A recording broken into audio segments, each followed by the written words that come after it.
Hello, friends. We have been looking into very many aspects relating to current affairs when it comes to the current happenings through our videos. இன்னைக்கு வந்து we can discuss about something relating to the election. So, Tamil Nadu election date announce பண்ணியாச்சு.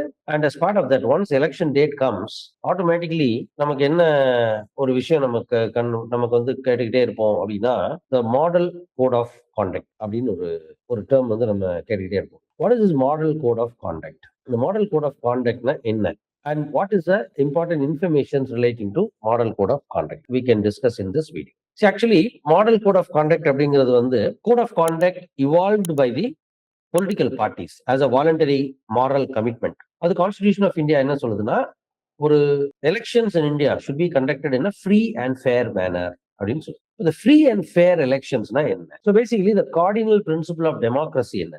The democracy as such is spun around the rights of the people. Any other form of government, democratic form of government, basic difference, fundamental difference என்னன்னா, democracy always focuses on the rights of the people. It is spun around the rights of the people. And ரொம்ப முக்கியமான விஷயம் என்ன சொல்லுவாங்கன்னா, டெமோக்ரஸில the right to dissent. அதே மாதிரி ஒரு democratic சிஸ்டம்ல எலக்டோரல் டெமோக்ரஸி வரும்போது மக்கள் தங்களுடைய அரசாங்கத்தை தாங்களே, so the famous quote இல்லையா, in democracy the government is of the people, by the people and for the people. If the government has to be a government of the people, for the people and by the people னு சொன்னா, the elections must be conducted in a free and fair manner. The free and fair manner தான் என்ன? Free அப்படின்னா nobody should be restricted with respect to participating in the electoral process. Electoral process அப்படிங்கிறது வந்து ஒரு white meaning இருக்கு. ஒரு political பார்ட்டியினுடைய campaign ஆகட்டும், ஒரு பொலிட்டிக்கல் பார்ட்டியினுடைய மீட்டிங் அட்டன் பண்றதாகட்டும், ஃபைனலா போய் எலெக்ஷன்ல ஓட்டு போடுறதாகட்டும், இது எல்லாமே ஒரு ஃப்ரீயா நடக்கும். It should not be unduly influenced. Within codes தெளிவா புரிஞ்சுக்கணும். It should not be unduly influence. For instance, இப்போ நான் ஒரு ஓட்டரா இருக்கிறேன்னா, as a voter I can be influenced through the campaigns of the political party. அது வந்து டியூ இன்ஃப்ளூயன்ஸ், அன்டியூ இன்ஃப்ளூயன்ஸ் கிடையாது. இப்போ ஒரு அரசியல் கட்சி தேர்தலில் எங்களுக்காக நீங்க ஏன் ஓட்டு போடணும், எனக்காக எதுக்காக ஓட்டு போடணும், ஒரு வேட்பாளர் உங்ககிட்ட வந்து இந்த தொகுதியில இந்த பிரச்சனை எல்லாம் இருக்கு, இந்த பிரச்சனைக்கு எங்க கட்சி இதெல்லாம் ஒரு வாக்குறுதியா கொடுக்குது, நான் உங்களுடைய பிரதிநிதியாக நான் வந்து சட்டமன்றத்துல போயோ நாடாளுமன்றத்துல போயோ உட்காரும் போது இதெல்லாம் செய்வேன் அப்படின்னு உங்ககிட்ட வந்து செய்யறாரு இல்லையா, பேசுறாரு இல்லையா, அதுக்கு பேர் வந்து கேம்பெயினிங், பிரச்சாரம் சொல்லும். அது வந்து அன்டியூ இன்ஃப்ளூயன்ஸ் கிடையாது, அது due influence. It is rightful. ஏன்னா people, the voters have the right to know. According to Constitution Article 19 Class 1 Subclass A, the right to freedom of speech and expression, the term expression includes the right to know. தெரிந்து கொள்வதற்கான, இப்ப நான் ஓட்டு போடுறதுக்கு முன்னாடி I have to be, ஏன்னா supreme court இன்னொரு கேஸ்ல தெளிவாகவே சொல்லியிருக்காங்க, right to vote is also a form of expression. The people, the voter should know or must have the right, and he has the right under the constitution to know what a political party is having in store for him. அது அவனுக்கு தெரிஞ்சா. So இதெல்லாம் வந்து due influence, இது undue influence சொல்லலாம். அப்ப undue இன்ஃப்ளூயன்ஸ்னா என்ன? ஒருத்தரை மிரட்டுறது, அல்லது தவறான தகவல்களை கொடுக்கறது, அல்லது ஒரு அலியோர்மெண்ட் அண்ட் இன்டியூஸ்மெண்ட் சொல்றோம்ல, இதெல்லாம் ஒரு ஆசை காமிக்கிறது, ஆப்போசிட் வேட்பாளரை, தனக்கு எதிராக நிற்கக்கூடிய வேட்பாளரை பத்தி அவதூறு பரப்புறது, இதெல்லாம் அன்டியூ இன்ஃப்ளூயன்ஸ். ஸோ இந்த அன்டியூ இன்ஃப்ளூயன்சஸ் எல்லாம் இருக்கக்கூடாது. அப்பதான் அது ஃப்ரீ எலெக்ஷனா இருக்கும். ஃபேர் எலெக்ஷன் என்ன? எல்லாருக்கும் சம வாய்ப்பை கொடுக்கும். இதெல்லாம் ஒரு தேர்தல் நடக்கணும் அப்படிங்கிறதுக்காக தான் ஒரு மாடல் கோட் ஆஃப் கான்டக்ட் அப்படின்ற ஒரு விஷயத்த ஆல் பொலிட்டிக்கல் பார்ட்டி, ஏன்னா எல்லா அரசியல் கட்சிகளும் ஒரு மீட்டிங் நடத்தி, அந்த மீட்டிங் எலெக்ஷன் கமிஷன் கீழே ஒரு மீட்டிங் நடத்தி, அதுல இவங்க ஒரு மாடல் கோட் ஆஃப் கான்டக்ட், அதாவது தேர்தல் காலங்கள்ல ஒவ்வொரு அரசியல் கட்சியும் எப்படி நடந்து கொள்ள வேண்டும், அதான் நடத்தை விதிகள்னு சொல்லுவோம். மாதிரி நடத்தை விதிகள். ஒரு கட்சி எப்படி நடந்துக்கணும், ஒரு அரசாங்கம் எப்படி நடந்துக்கணும், ஒரு அரசு அதிகாரி என்ன செய்யலாம் செய்யக்கூடாது, ஒரு வேட்பாளர் என்ன செய்யலாம் செய்யக்கூடாது, இதெல்லாம் வந்து மாடல் கோட் ஆஃப் கான்டக்ட்ல கொடுக்குறாங்க. So this model code of conduct வந்து it comes into force immediately once the schedule of the election is announced. ரைட்டா? அப்ப தேர்தல் ஷெட்யூல் என்னைக்கு அறிவிக்கிறோம், அட்டவணைன்னு சொல்றோம் இல்லையா, தேர்தல் இன்னைக்குல இருந்து, அதாவது தேர்தலில் வந்து அறிவிப்பாங்க, இன்னைக்கு டேட்ல தேர்தல் நடக்கும், இன்னைக்கு டேட்ல வேட்பாளர் நாமினேஷன் நடக்கும், நாமினேஷன் வித்ட்ரா பண்றதுக்கான லாஸ்ட் டேட் இது, இதெல்லாம் ஒரு அட்டவணை கொடுக்குறாங்க. இந்த அட்டவணை கொடுக்குற அன்றைக்கு model code of conduct will come into existence or it come into force. அதாவது நீங்க பார்த்துருப்பீங்க, நிறைய இடங்கள்ல ரோட்ல எல்லாம் பார்த்தீங்கன்னா எல்லா வண்டியையும் நிப்பாட்டி பணம் வச்சிருக்கீங்களா, கேஷ் கொண்டு போறீங்களா செக் பண்ணுவாங்க. கேஷ் கொண்டு போனீங்க அப்படின்னா அவங்க சோர்ஸ் கேட்பாங்க, எங்க இருந்து இந்த பணம் வந்தது உங்களுக்கு, எங்க எடுத்துட்டு போறீங்க, எதற்காக கொண்டு போறீங்க, அதெல்லாம் கேட்பாங்களே. எதுக்காகன்னா, நீங்க தேர்தல்ல வந்து பிரைபரி குடுக்க கூடாதுல்ல. மக்களுக்கு வந்து ஓட்டுக்கு பணம், கேஷ் ஃபார் வோட்டிங் அப்படின்னு சொல்றா மக்களுக்கு பணம் குடுத்து ஓட்டு வாங்குறதுங்கிற விஷயத்த தடுக்கிறதுக்காக, preventing the bribery and intimidation இதுக்காக இந்த மாடல் கோட் ஆஃப் கான்டக்ட். அந்த மாடல் கோட் ஆஃப் கான்டக்ட்க்கு கீழ காவல்துறையும் சரி, central central armed police forces இருப்பாங்க. நம்மளுடைய காவல்துறைய அசிஸ்ட் பண்றதுக்கு. அவங்கலாம் சேர்ந்து ஒரு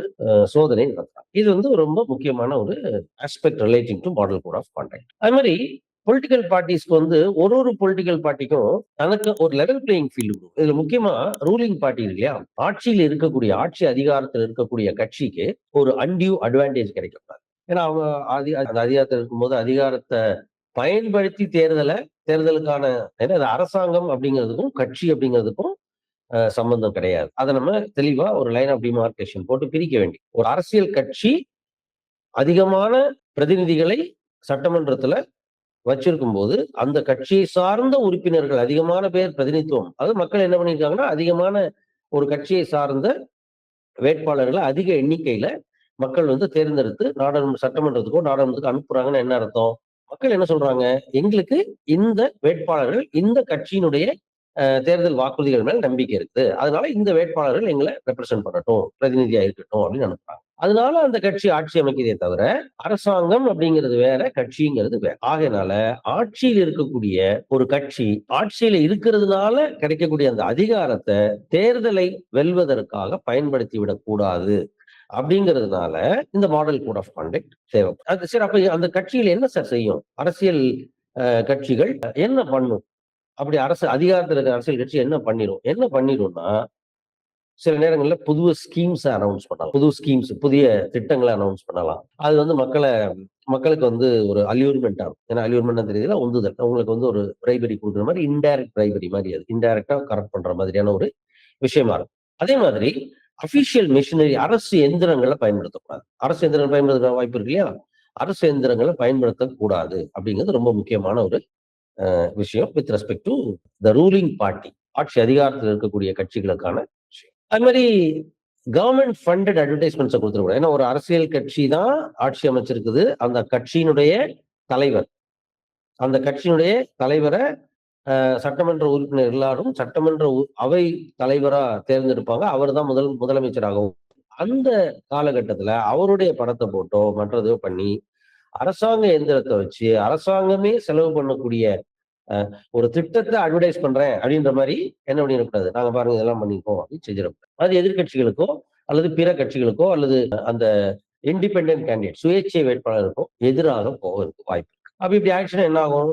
நியூட்ரலிட்டி போயிடும். நியூட்ரலிட்டி என்ன தெரியுங்களா? ஒரு ஒரு ஒரு பயஸ் இல்லாத நியூட்ரலிட்டி போயிடும். அதனாலதான் எலக்ஷன் கமிஷன் என்ன பண்ணுவாங்கன்னா, சில நேரங்கள்ல வந்து அதிகாரிகள இடமாத்துவாங்க. ஏன்னா ஒன்ஸ் இதுல வந்து கான்ஸ்டிடியூஷன் எலக்ஷன் ஷெட்யூல் அனௌன்ஸ் பண்ணி மாடல் கோட் ஆஃப் கான்டக்ட் வந்து ஃபோர்ஸ்க்கு வந்துருச்சுன்னா, அது அரசினுடைய அதிகார வர்க்கம் பியூரோகிரசின்னு சொல்றோம்ல, அதை கட்டுப்படுத்தக்கூடிய அதிகாரம் வந்து எலக்ஷன் கமிஷனுக்கு. அதனாலதான் நீங்க பாத்தீங்கன்னா, அந்த டெசிக்னேஷனே கூட சேஞ்ச் ஆகும். ஃபார் எக்ஸாம்பிள் டிஸ்ட்ரிக்ட் கலெக்டர்னு சொல்லுவோம் நார்மல் டேஸ்ல. எலக்ஷன் டைம்ல வந்து அவர் வந்து ரிட்டர்னிங் ஆஃபீசர்னு சொல்லுவோம். Returning officer, polling officer. ஏன்னா அவங்க எலக்ஷன் கமிஷன் கீழ ரிட்டர்னிங் ஆஃபீஸரா போயிடுறாங்க. சோ எலக்ஷன் கமிஷன் தான் சில நேரங்கள்ல அந்த டிரான்ஸ்ஃபர்ஸ் கூட போடுவோம். இடமாற்றங்கள் கூட நடக்கும். ஏன்னா அந்த ஒரு ஃபேர்னஸ் இருக்கணும். அதனால தான் இம்பார்ட்டன்ட் திங் என்னன்னா, மாடல் கோட் ஆஃப் கான்டக்டான தேவை என்னப்படுதுன்னா, இந்த எத்திக்கல் கேம்பெயினிங் அது அறம் சார்ந்த பிரச்சாரம்னு இருக்கு. அறத்தின் அடிப்படையில தான் பிரச்சாரம். இப்ப நான் வந்து தேர்தல்ல நிக்கிறேன். எனக்கு எதிரா ஒரு நபர் எக்ஸ் அப்படின்னு ஒரு நபர் நிக்கிறாரு அப்படின்னா, நான் என்ன பண்ண போறேன்? நான் இதுவரைக்கும் என்ன பண்ணியிருக்கேன்? இந்த தொகுதி மக்களுக்கு நான் என்ன அ நல்லது பண்ணியிருக்கிறேன்? என்னால என்ன நல்லது பண்ண முடியுங்கிறத பத்தி தான் நான் பேசணுமே தவிர, அவரோட இமேஜ டார்னிஷ் பண்ணக்கூடாது. அதே மாரி ஜாதி ரீதியாகவோ, மதம் சார்ந்தோ என்ன, அந்த மாதிரியான விஷயங்கள் எல்லாம் வந்து வச்சு நான் ஓட்டு கேட்கவோ, அல்லது அவருடைய பெர்சனலா அவர மானபங்கப்படுத்துற மாரி, அவமானப்படுத்துற மாரி, அதாவது ஒரு பெர்சனல் அட்டாக்ஸ்ன்னு சொல்றோம்ல, அந்த பெர்சனல் அட்டாக்ஸ் எல்லாம் இதெல்லாம் பண்ணாம ஒரு மாரல் கேம்பெயினிங் நடத்தணும் அப்படிங்கிறதுக்கு இந்த model code of conduct becomes very very useful. ஏன்னா இந்த மாடல் கோட் ஆஃப் கான்டக்ட் எதை இன்சிஸ்ட் பண்ணுதுன்னு சொன்னா, நீங்க தேர்தல் பிரச்சாரம் பண்ணுங்க. அது டியூ இன்ஃப்ளூயன்ஸ். ஆனா அதுல என்ன இருக்கணும்? அந்த தொகுதி பிரச்சனை என்ன? நீங்க அந்த தொகுதிக்கு என்ன செய்ய போறீங்க? மக்களுக்கு எது வேணும், எது வேண்டாம். இத தான் நீங்க ஃபோக்கஸ் பண்ண வேண்டிய விஷயமா இருக்கணுமே தவிர, நீங்க பெர்சனல் அட்டாக்கு, ஒருத்தர் வந்து அவர பத்தின அவதூறு பரப்புதல், அது மாரி இந்த எலக்ஷன் கேம்பெயின்ல maintenance of law and also becomes very very important. ஒரு தேர்தல் பிரச்சாரம், அப்ப அதை எப்படி ரெகுலேட் பண்றது? ஏன்னா அதுல வந்து நிறைய இப்போ ரீசெண்டா நீங்க பார்த்திருப்பீங்க இல்லையா? நம்ம கரூர் சம்பவம்லாம் பார்த்திருப்போம். அது ஒரு தேர்தல் ஒரு அரசியல் கட்சியினுடைய மீட்டிங் தானே. அந்த அரசியல் கட்சியோட மீட்டிங்ல வந்து கிட்டத்தட்ட ஒரு 41 பேர் உயிரிழந்தாங்க. அதெல்லாம் நடக்கக்கூடாது. அந்த மாதிரியான சம்பவம் எல்லா கட்சிகளும் வந்து தேர்தல் பிரச்சாரம் பண்றதுக்கான உரிமை இருக்கிறதுனால, எல்லா கட்சிகளும் தேர்தல் பிரச்சாரத்துக்கான கூட்டங்களை ஏற்பாடு பண்ணுவாங்க. அவங்க பேரணிகள் ஏற்பாடு பண்ணுவாங்க, ஊர்வலங்கள் ஏற்பாடு பண்ணுவாங்க, வேட்பாளர்கள் வீடு வீடா போவாங்க, தெரு தெருவா போவாங்க. இதுல வந்து ஒரு லா அண்ட் ஆர்டர் இஷ்யூ வந்துரக்கூடாது. சட்டம் ஒழுங்கு பிரச்சனை வந்துரக்கூடாது. ஒரு வேட்பாளர் ஒரு கட்சி இன்னொரு கட்சியும் சில வயலன்ட் வன்முறைகள்ல ஈடுபட்டு அது மாரி ஆன்டி சோசியல் எலிமெண்ட்ஸ் இருப்பாங்க. அவங்கள பண்ணி இப்ப நமக்கு வந்து இன்னொரு முக்கியமான விஷயம் இந்த கான்டெக்ஸ்ட்ல என்ன பார்க்கணும்னா, யுபிஎஸ்சி பிரிப்பேர் பண்ற கேண்டிடேட்ஸ் என்னத்த நீங்க புரிஞ்சுக்கணும் பார்க்கணும்னா, இந்த criminalisation of politics and politicisation of கிரைம்னு ஒரு 2 டாபிக் நம்ம கவர்னன்ஸ்லயும் படிப்போம், எத்திக்ஸ்லயும் படிப்போம். Indian constitution of India, Indian polity and governance அந்த பேப்பர் 2 மெயின்ஸ்ல அதுலயும் படிப்போம். Ethics paper 4 ethics, integrity and aptitude அந்த பேப்பர்லயும் படிப்போம். இந்த கிரிமினலைசேஷன் ஆஃப் பாலிடிக்ஸ் எதனால நடக்குது? பொலிட்டிசைசேஷன் ஆஃப் கிரைம் எதனால நடக்குது? அந்த அடிப்படையில சில வன்முறைகள் தூண்டப்பட்டால் என்ன நடக்கும்? இதையெல்லாம் சரி பண்றதுக்கும், இதெல்லாம் கவனத்துல எடுத்துக்கிட்டு தேர்தல் கமிஷன் வந்து தேர்தல் ஆணையம் வந்து தன்னுடைய அதிகாரத்தை வச்சு இதெல்லாம் சரிப்படுத்தி ஒரு முறையான தேர்தல் நடத்தணுங்கிறதுக்காக தான் இந்த model code of conduct has been evolved. But இதுல என்ன ஒரு விஷயம்னா, it gives only a moral framework for ensuring fairness. But constitutional பேசிஸ்ல எடுத்து பார்த்தா ஆர்டிகல் 324ல எலெக்ஷன் கமிஷன் பத்தி சொல்லியிருக்காங்க. எலெக்ஷன் கமிஷனுக்கு தான் the power to superintendence power to superintendence of elections, direction and control of elections, preparation of electoral roll இந்த responsibility election கமிஷனுக்கு தந்திருக்காங்க. ஆனால் எலெக்ஷன் கமிஷனுக்கு அதிகாரம் எந்த அளவுல இருக்குங்கிறத கேட்டோம்னா அங்க அதிகாரம் ரொம்ப குறைந்த அளவுல தான் இருக்கு. ஏன்னா இப்ப இந்த மாடல் கோட் ஆஃப் கான்டக்ட் நம்ம டாபிக் உள்ள கன்ஃபைன் பண்ணிக்கலாம். இந்த மாடல் கோட் ஆஃப் கான்டக்ட்ல என்ன ஒரு சிக்கல் இருக்கு அப்படின்னா, ஃபர்ஸ்ட் ஆஃப் ஆல் இது வந்து ஒரு சட்டம் கிடையாது. இது வந்து நடத்தை விதி. ஆனா கோட் ஆஃப் கான்டக்ட் வேற. இப்போ நீங்க கான்ஸ்டிடியூஷன் படிக்கும்போது படிப்பீங்க. ஒரு ஹைரார்கி இருக்கு. Constitution, law, rules and regulations அப்படின்னு 3 இருக்கு. இல்லையா? இந்த ரூல்ஸ் அண்ட் ரெகுலேஷன்ஸ் வந்து அப்புறம் தான் கோட் ஆஃப் கான்டக்ட் வரும். இந்த rules and regulations subordinate legislation சொல்லுவோம். Constitution is primary. கான்ஸ்டிடியூஷனுக்கு கீழே இருக்கக்கூடியது சட்டங்கள், சட்டங்களுக்கு கீழே இருக்கக்கூடியது விதிகள், அந்த விதிகளுக்கு உட்பட்டு இருக்கக்கூடியதான் கோட் ஆஃப் கான்டக்ட். இந்த கோட் ஆஃப் கான்டக்ட் அப்படிங்கிறது என்ன ஒரு சிக்கல் இருக்குன்னா, இதை என்ஃபோர்ஸ் பண்ண முடியாது. Generally code of conduct is not enforced. Enforce பண்ணலாம். கான்ஸ்டிடியூஷன் என்ஃபோர்ஸ் பண்ணலாம். ரூல்ஸ் அண்ட் ரெகுலேஷன் சட்டத்துக்கு உட்பட்டு என்ஃபோர்ஸ் பண்ணலாம். ஏன்னா இந்தியாவில் வந்து அது என்ன சொல்லுவோம்னா சபார்டினேட் லெஜிஸ்லேஷன் சொல்லுவோம். ஆனா நடத்தை விதிகள் இருக்குல்ல, கோட் ஆஃப் கான்டக்ட் அதை வந்து என்ஃபோர்ஸ் பண்ண முடியாது. அப்ப இதுக்கு வந்து ஒரு லீகல் என்ஃபோர்ஸ்மெண்ட்ன்ற ஒரு விஷயம் இல்லாதனால அதுக்கான பிரிஸ்கிரைப்டு பெனால்டிஸ் கிடையாது. அது இதை மீறினா இந்த தண்டனை அப்படின்னு ஒண்ணு இருக்கும் இல்லையா? அது மாதிரியான ஒரு தண்டனைகள் எதுவுமே இல்லாததுனால இது வந்து ஒரு மாரல் கிரவுண்ட்ல இருக்கு. அறம் சார்ந்து எல்லா அரசியல் கட்சிகளும் அவங்களே ஒரு வாலண்டியரா வந்து தானாகவே முன் வந்து நாங்க இதை செயல்படுத்துறோம் அப்படின்னு அவங்களா பண்ணிக்கிட்டாதான் உண்டுன்ற மாதிரி நிலை தான் இப்போதைக்கு இருக்கு. இப்போ எலெக்ஷன் கமிஷன் வந்து என்ன பண்ண முடியும் அப்படின்னா, அவங்க transfer and suspend officials, election மெஷினரியை கண்ட்ரோல் பண்ணலாம், ஃபோர்ஸ் டிப்ளாய்மெண்ட்டை வந்து கேட்கலாம். இந்த மாதிரி விஷயங்கள் தான் அவங்க பண்ண முடியுமே தவிர, election கமிஷனால model code of conduct மீறி பெரிய ஆக்ஷன்ஸ் எடுக்க முடியாது. இப்போ ஒரு தண்டனைன்னு சொன்னா அந்த தண்டனை வந்து ஒரு வலியை உண்டாகணும். அப்பதான் அந்த தண்டனைக்கு ஒரு பலன் இருக்கும் இல்லையா? அதை ரெட்ரிபியூட்டிவ் எஃபெக்ட்னு சொல்லுவாங்க. அந்த ரெட்ரிபியூட்டிவ் எஃபெக்ட் இருக்கிற மாதிரியான ஒரு பவர் வந்து ஒரு பெனால்டி இம்போஸ் பண்ற பவர் வந்து எலெக்ஷன் கமிஷனுக்கு இல்ல. இதையும் வந்து யூபிஎஸ்சி கேண்டிடேட்ஸ் நோட் பண்ணி வச்சுக்கலாம். த நீட் ஃபார் எலக்டோரல் ரிஃபார்ம்ஸ்ல தி ரிஃபார்மிங் எலெக்ஷன் கமிஷனும் வரும். அதுல இதுவும் ஒரு one of the very very important points. While the constitution has entrusted the responsibility of conducting free and fair elections upon the election commission, the election commission has not been empowered to conduct or enforce the free and fair elections. இது ஒரு அடிப்படை சிக்கல்னு வச்சுக்கலாம். அப்ப election commission என்னதான் செய்ய முடியும்?